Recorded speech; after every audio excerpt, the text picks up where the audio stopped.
సూర్యాపేట జిల్లాలోని Nuthankal police station పరిధిలో మిర్యాల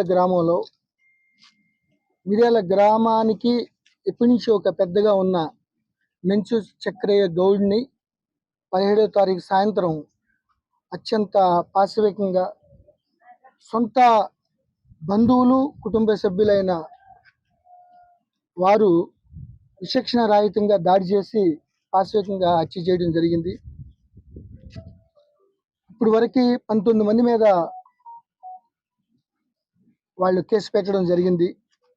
ముఖ్యంగా యాక్టివ్ రోల్ తీసుకున్న 3 అల్లుళ్ళు పుల్లయ్య, లింగయ్య, వెంకన్న, కనకటి, అట్లాగే నరేష్, శ్రావణ్ తో పాటు చాలా యాక్టివ్గా ఉండి వీళ్ళ వెనకాల ఉండి ఒక పథకం ప్రకారం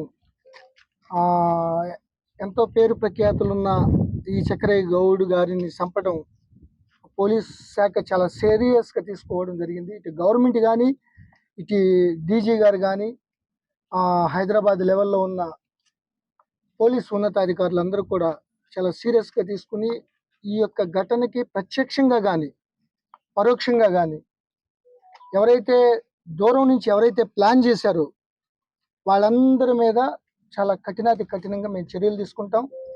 చాలా త్వరితగతిన 1 or 2 daysలో ఇప్పటికే చాలామంది అనుమానితులు 9 మంది దాకా మేము అదుపులో తీసుకుని వాళ్ళందరినీ ఎగ్జామిన్ చేస్తున్నాం, ఇంట్రాగేట్ చేస్తున్నాం. దీని మీద 5 టీములు ఎస్పీ గారు ప్రత్యక్ష పర్యవేక్షణలో 5 టీములు నిరంతరం కృషి చేస్తున్నాయి.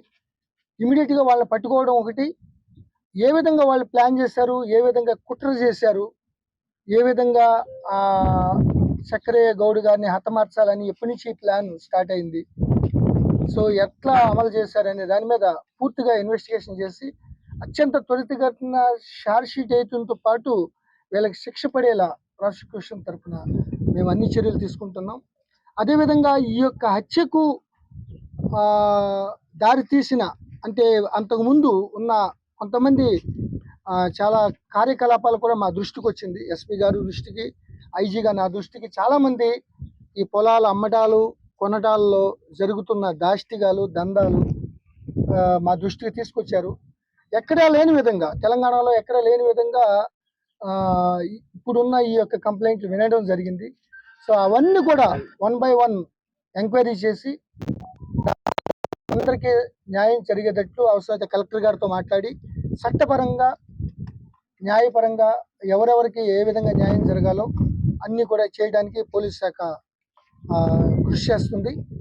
ప్రప్రదంగా ఈ హత్య కేసులో ఎవరైతే ప్రత్యక్షంగా పరోక్షంగా ఇన్వాల్వ్ అయి ఉన్నారో వాళ్ళపై చాలా కఠిన చర్యలు తీసుకోవడం జరుగుతుంది. ఇటు గవర్నమెంట్ కూడా ఆదేశాలు జారీ చేయడం జరిగింది.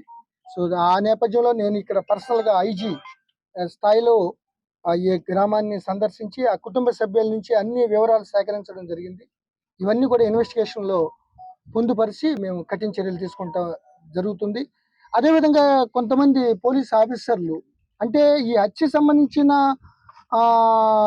ఒక జాగ్రత్త కానీ అలర్ట్ కానీ డైరెక్ట్గా ఇవ్వకపోయినప్పటికీ కొంతమంది ఈ యొక్క దాష్టిగాల్లో ముఖ్యంగా కనకటి వెంకన్న వాళ్ళ అనుచర గణం ఆ గ్యాంగ్ లాంటి టీము ఏ విధంగా తప్పులు చేశారో ఆ తప్పులన్నిటి మీద దర్యాప్తు చేస్తాం. మా పోలీస్ ఆఫీసర్లు వాళ్ళ ఉదాసీనత కానీ నిర్లక్ష్యం ఉంటే వాళ్ళకు కూడా మేము చర్యలు తీసుకోవడం జరుగుతుంది. ఇనీషియల్గా అయితే ఇక్కడ లోకల్ ఆఫీసర్లకి మెమోలు ఇవ్వడం జరుగుతుంది. ఎందుకంటే ఈ యొక్క విషయాలని మా దృష్టికి ఎందుకు తీసుకురాలేదు ఇంత జరుగుతున్నప్పటికీ అనే దాని మీద మొత్తం ఇక్కడ కొంతమంది ఎవరైతే 3-4 ఆఫీసర్లకి నేను పర్సనల్గా మెమోలు ఇవ్వడం జరుగుతుంది.